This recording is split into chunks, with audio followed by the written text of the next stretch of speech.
বন্ধুরা, তো আশা করি সকলে ভালো আছো। তো আজকের এই ভিডিওতে তোমাদের জন্য বিখ্যাত বাংলা গল্প রামের সুমতি থেকে একটি ট্রান্সলেশন প্যাসেজ নিয়ে এসেছি। তো তোমরা জানো এই চ্যানেলে আমি প্রতিনিয়ত তোমাদের প্রিপারেশনকে জোরদার অর্থাৎ বুস্ট আপ করার জন্য নিয়মিত ক্লাস নিয়ে আসি।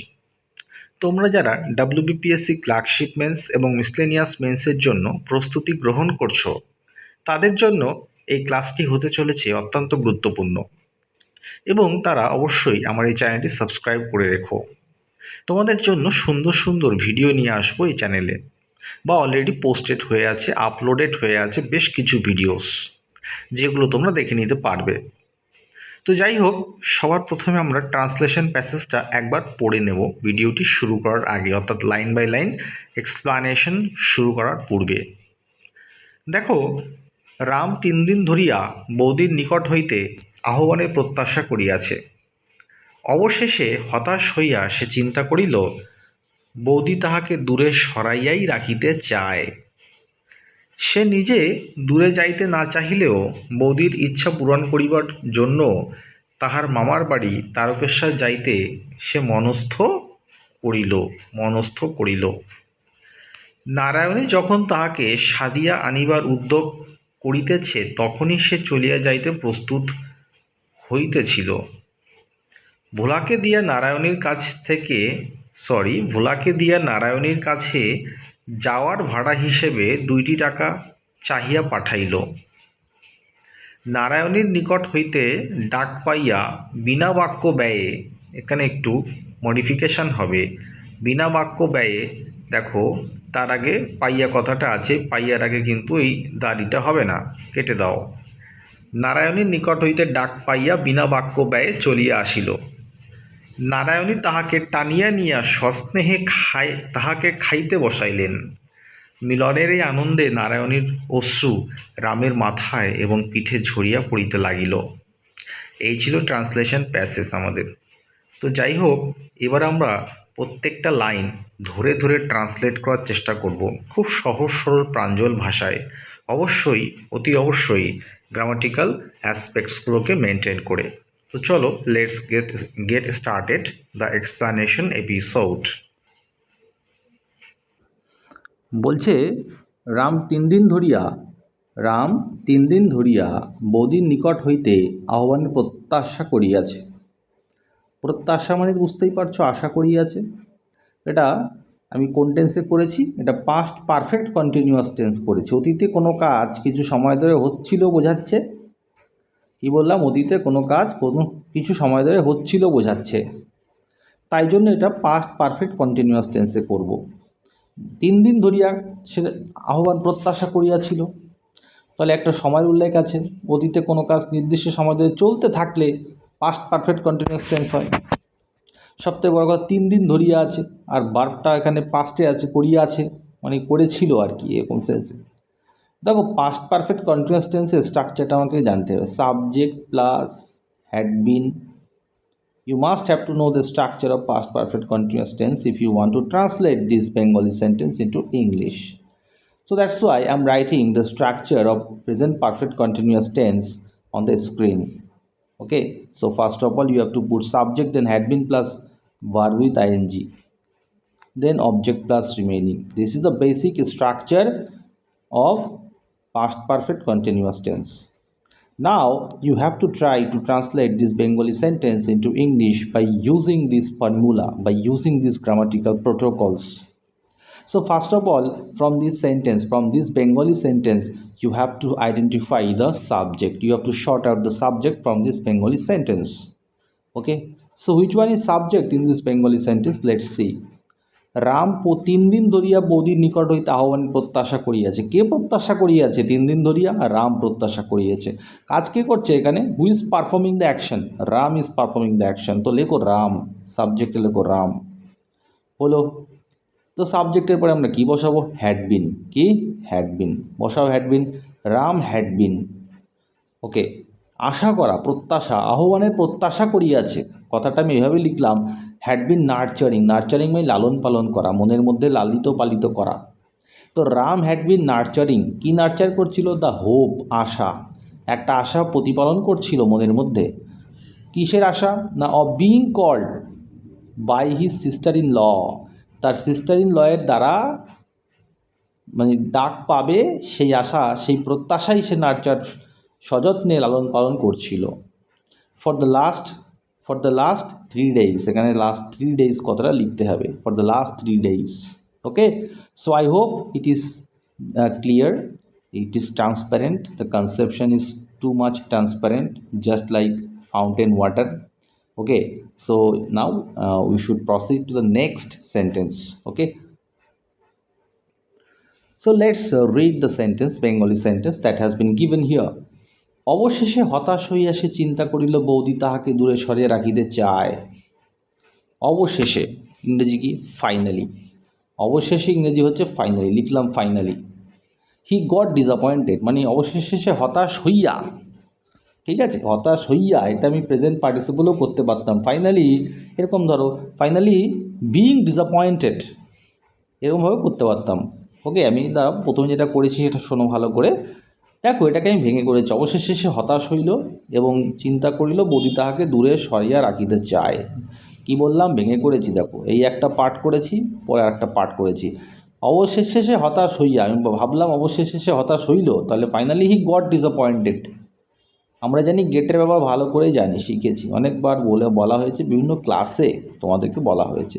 গেট হচ্ছে অবস্থার রূপান্তর, ট্রান্সফরমেশন অফ স্টেট।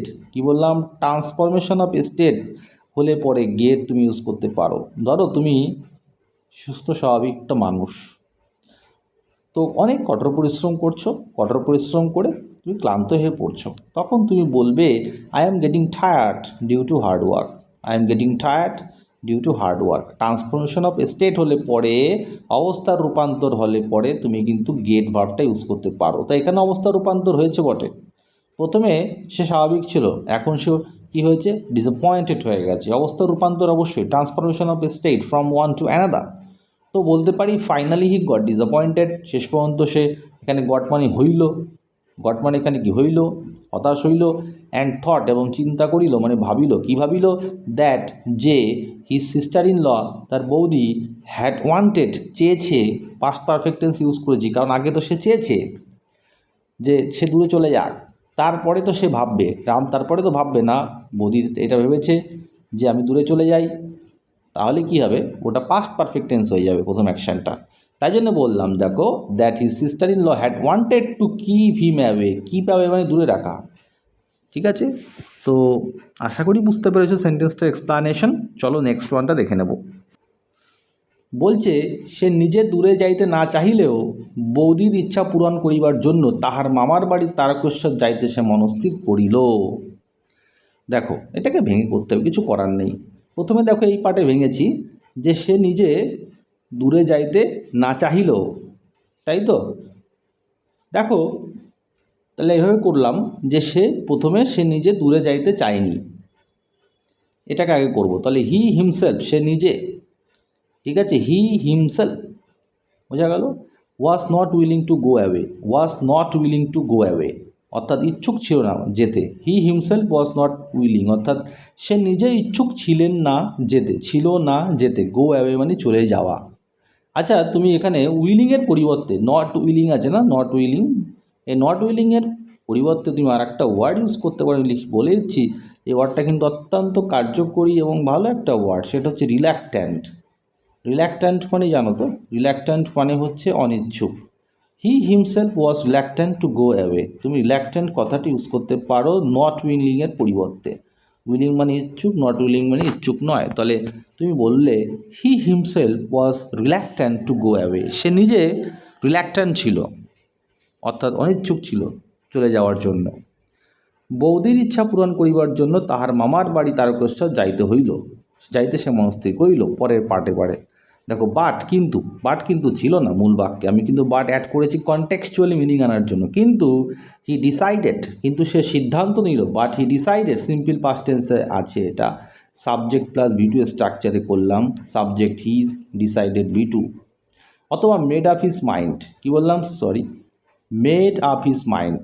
ওকে, এখানে একটা আপ হবে কথা, মেড আপ মানে হচ্ছে মেকআপ মানে কী বলতো, মেড আপ মনস্থির করা, ঠিক আছে, মেড আপ আপ কথাটা ইউজ করতে হবে, ইউপি আপ, ঠিক আছে, ইউপি আপ, ডিসাইডেড অথবা made up, but he decided অথবা made up his mind to go to his maternal uncle's house, অর্থাৎ তার মামার বাড়ি যাইতে সে মনস্থির করিল এক তারকেশ্বর।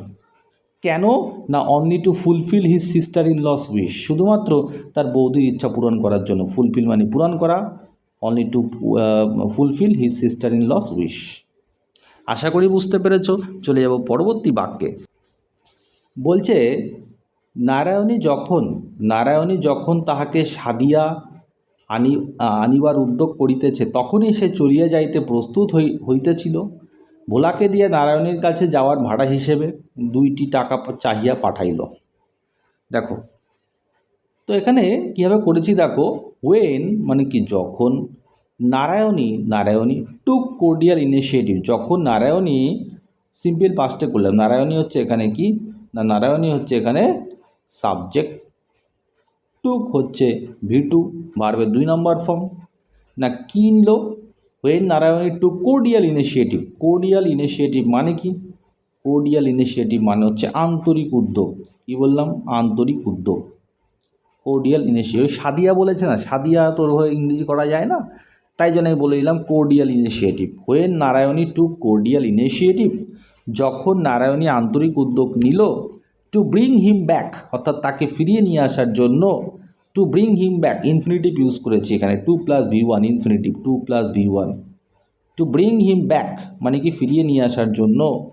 হি ওয়াজ প্রিপেয়ারিং মানে সে কী করছিল, প্রিপেয়ারিং হিমসেলফ, সে নিজেকে তৈরি করছিল, কী বলছে, he was preparing himself for leaving the house, বাড়িটি পরিত্যাগ করার জন্য সে নিজেকে প্রস্তুত করছিল সেই মুহূর্তে।